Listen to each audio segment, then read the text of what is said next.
Folks, welcome back. You want to learn about investing in Pokemon and other collectibles? Stick around, this is the video for you. I'm just getting off being sick. I don't have the energy for all the wild, crazy, exciting stuff today, so I'm just going to talk very candidly. I'm going to tell you exactly how this stuff works, and hopefully you take something from it, and hopefully it helps you out in this hobby and whatever hobby you are a part of, if you are looking to invest for future appreciation. First off, I want to say, every time I give a take on this channel, it's immediately met with hate, first and foremost, which is normal, right? This is the internet. It's part of the territory. After that, though, it's always met with calling me a shill if I'm talking up any single product, even if I don't own that specific product sometimes, which is really weird. Why would I shill something I don't own? That doesn't really make sense. Or it's met with being called a hater, or I just don't understand it, or I just don't appreciate it correctly if I'm talking down an item or a group of items, which, okay, I guess you could say I'm doing that. But then what happens is the future goes on, right? And I get proved right on those things. And I'm not saying I'm right on everything. I mean, I think my track record has been relatively good in this hobby and other hobbies in the time I've been on YouTube and been speaking publicly. But yeah, I get things wrong like anyone would. But the whole thing is you're trying to get, the majority of things right that makes up for the small amount of things you get wrong, and then, your investing as a whole does well. So that's all I'm trying to do here. But then the things become right, and when you're right on things, they say, well, you manipulated the market. Yeah, I manipulated the market with my 8,000 subscriber YouTube channel. You got me. Or they say, well, there's too many other factors, Alex. There's world wars going on. The economies are this and that. There's debt. Now it's the crypto boom. That's why things are doing well now. And it's like, there's always different excuses. And here's the thing, guys. I don't care. I don't need the credits. We can make whatever excuse going on to why things happened. All I care about, like I said, is being right more than I'm wrong, continuing to see my investments appreciate at a rate that I'm comfortable with, and helping everyone out there watching these videos make better decisions in this hobby and see better appreciation for their investments in the future, and we all make money and we're all happy. Everything else is just noise. I could really care less. But let's talk about some things, right? When I got in the hobby, modern investing was not appreciated. It was not accepted. It was not seen as a good place to put your money in the hobby. We saw how that turned out, right?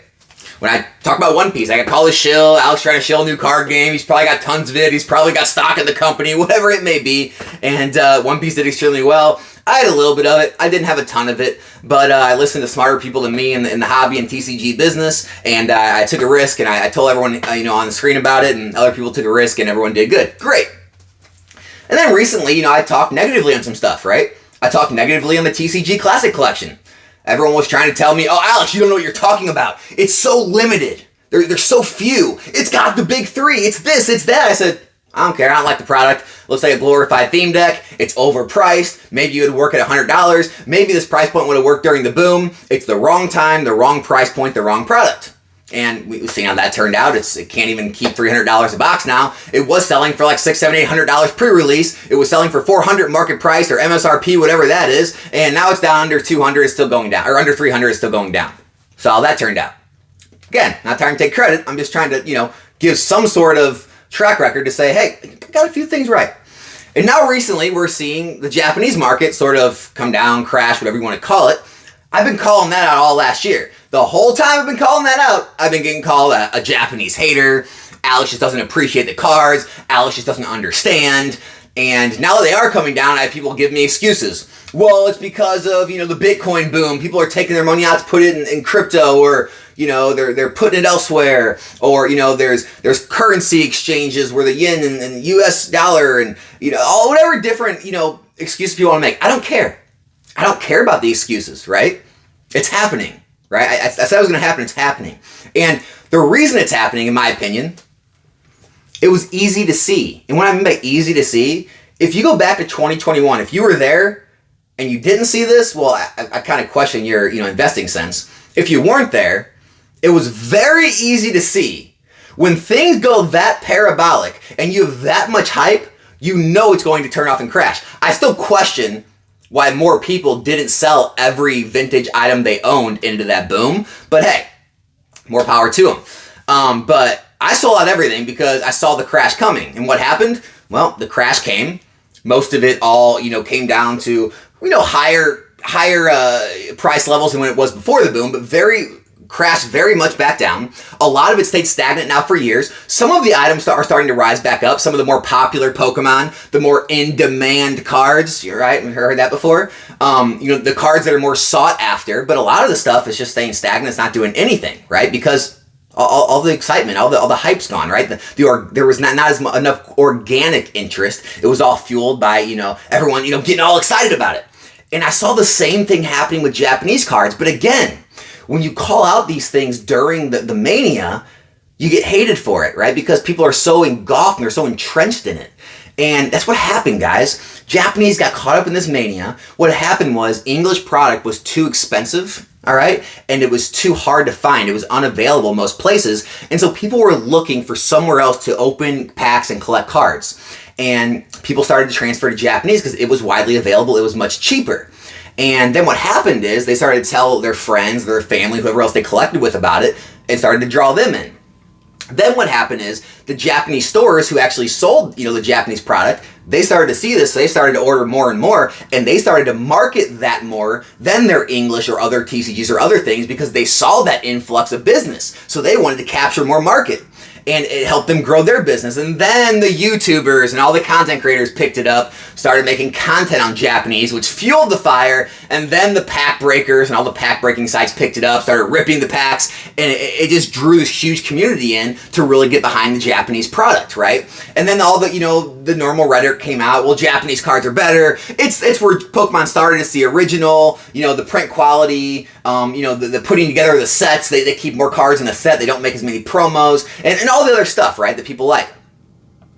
Well, the issue is yes, it did draw a lot of people in to become lifelong Japanese Pokemon loving fans, right? And people actually appreciate the cards, and they'll probably stay there. However, you'd be a fool to deny there's also a ton of people that were there just because of the excitement.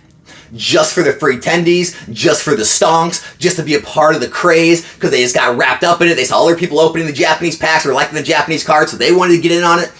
And now the hype's dying down, right? And all of those people are most likely going to fade away and fall back either to English or where they came from, right? Because it's not sexy anymore, right? And the free tendies aren't there. And because of this, it's going to leave too much product for not enough collectors. And it's not to say Japanese is dead. It's never going to be dead. It's the original Pokemon. But we might see the Japanese product sit a lot more stagnant for a longer time than the English product because the English demand has been pretty steady since the boom ended. It's continued to be pretty steady. Maybe we're in a lull right now compared to Sword and Shield, but we didn't have a gigantic boom and bust the way Japanese just did.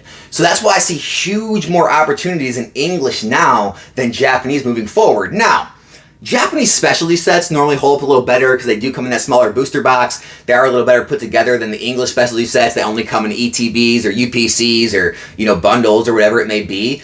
But definitely for the regular mainline booster box sets, I still believe English is going to outperform Japanese going forward. That's where I'm continuing to put my bets. But again, just one man's opinion. We'll see how things play out. Now, getting into that whole investing talk I promised at the beginning of the video. A lot of very smart people, we'll call them smart people, they may have knowledge or may have expertise, may have successes in other traditional investing markets. And their feeling is they can take that expertise and transfer it directly to Pokemon and other collectibles, and it works. The answer is it doesn't. And it's not that it doesn't work, it can work, but it's not like the exact roadmap to follow to have instances or have 100% guaranteed success, instant success, whatever it may be. And what I'm talking about is when you hear fundamentals, right? You hear a lot of investing channels talk about the fundamentals. And what they're talking about is they're talking about, the overall rarity of the cards, right? Like how many of them were printed, how many are in circulation, right? The scarcity of the cards, how many come to market. They're talking about the condition rarity of the cards, how hard that card is to grade, how many PSA 10s are out there in existence, how many PSA 9s are in existence, right? They talk about, the limited releases. They're worried about all of the supply side, right? The issue is they downplay the demand side. And my entire strategy when I came into Pokemon 9 years ago which has been very successful, is not trying to break it down like a stock, right? With a stock, you're looking for all the fundamentals, right? You're investing in a company that has, employs hundreds or thousands of people, right? That has profits, that, sells a product or a service, that, you're worried about the cash flow, you're worried about the balance sheets.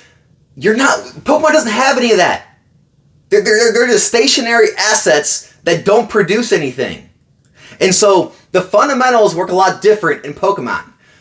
What I look for and what I believe others should look for in collectibles, you're not trying to predict fundamentals. You're trying to predict what the masses are going to do and continue to want. Okay? You're trying to predict where all the 99% of the people in the hobby, the average casual collectors, pack openers, just whatever it may be, enthusiasts, are going to continue to do going forward. And that is where I believe you will continuously see the most normalized gains, the most consistent gains, sometimes the highest level of gains when you can predict those things correctly. And here's the thing, it's not even that hard. Is it hard to predict Evolving Skies rising in value? Now, I'm not saying, predicting it can be at $600 a box by, March 2024. Now, I will say I was pretty close. I said it'd be $500 a box by the end of 2023, and I was like a month off, so I was close. Give me that. But it's not about that. The reason I say it's easy to predict is Pokemon stops printing things or reprinting things in that 1.5 to up to like 2.5, 3 year mark. In that mark, they stop the last print. After that, there's no more product available. We see all these sets get opened on all over the place every single day. Pick your poison, pick your platform. We see the cards in all these sets. There's cards in every single set, right? Every single set here, you can talk about cards you would like to have in your collection, most of you. So if there's cards that are continuously sought after, there's less and less product, there's people who just collect the actual sealed product, do you not think this stuff is going to keep rising in value? Now, I'm not telling you how fast it's going to rise, but it's pretty easy to see it's going to keep rising in value. There's less and less of it. The demand's consistent. There's cards that people continue to want. People that get in the hobby now come back and see these cards. They still want them. I mean, some of these sets are what? 3, 4, going on 5 years old? People getting in the hobby right now with 151 and, so on. They're coming back and seeing these cards and saying, I want those. It's already 5 years old. You don't think they're going to want them in another 5 years? And that's what this is all about. You're trying to predict human behavior. You are trying to get a sense of the market and predict where their dollars are going to go in the future. That's all this is. And here's the thing. We see it with the Moonbryon right now. If you guys haven't been paying attention, it's up to $1,000 plus again. Okay? This card was down in the 700s. So you're seeing a, 30% increase in value, maybe more. And people thought this was impossible. People thought that because it didn't have good fundamentals, it wouldn't do well. Because it has 10,000 population report and PSA 10s, there's too many out there, therefore it's not rare enough, therefore people will not continue to pay that much, it's going to plummet into the ground. In fact, it did the opposite. And it's because the demand and popularity for something outweighs whatever little supply there is of it, right? Because I talked about it before. You could have a extremely rare, condition rare card, only 1,000 printed with only 100 PSA 10s. The only issue is, if nobody wants that card, it's valueless. Valueless. Then you could have a card like Moonbryon who has 10,000 PSA 10s, but 10 million people want the card. It's going to continue to drive the price up. That's all there is to it. And that's what we're seeing right now. The same thing goes for all this modern sealed product. Alex, I've seen warehouses full. You have no idea how much of this product is out there. Okay. There was more yesterday though, right? And there was more the day before, and the day before, and the day before. And guess what? There's going to be less of it tomorrow, and the day after, and the day after. And guess what? In year, 2 years, 3 years, I bet we'll see all the big sellers and all the big stores and all the big giant supplies all dwindle down to non-existent. And the only market will be just the individual collectors and investors, selling off small amounts at a time because all the big positions are gone. And everyone thinks, because it's perpetuated in this community, that everyone's doing this. Everyone's got basements full of this stuff. Here's the thing. If everyone had basements and basements full, when Evolutions went to $1,000 a box, why didn't the market crash and everyone dump it? If there was so much. When Team Up went to $2,000 a box, which is at right now, why is the market not crashing? Why aren't all these people with stock lows in their basement all dumping it if they bought it at $100? Do they think it's going to go to $10,000? Right? Why aren't everyone dumping Evolving Skies right now at $600? If the supply is so plentiful and there's too much product for the amount of buyers, if there are too many sellers for the amount of buyers, then why are the buyers continuing to win and the price continuing to go up and finding a buyer every step of the way? That's what you should ask yourself.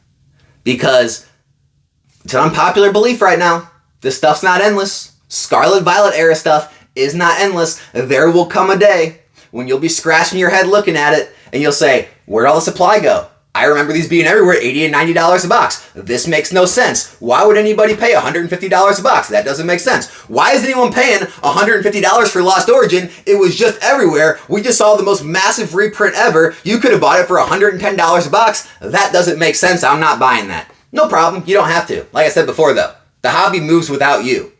Whether you are here or not, or are buying or not, the hobby's going to do what the hobby's going to do. And these things are continuing to rise in value. And so that's the whole issue with this video, or the whole, mindset you need to go through. Stop trying to worry so deeply on making this traditional investing and worrying about fundamentals, and try to make this about predicting the behavior of the masses. Predict where the most people are going to continue to go and spend their money. And my guess is you're going to continue to do pretty well in this hobby with the things you buy and the appreciation you see. That's all I got today, guys. Hope you enjoyed the video. Subscribe to the channel if you're not yet. Be back here in a new video soon. I'm out.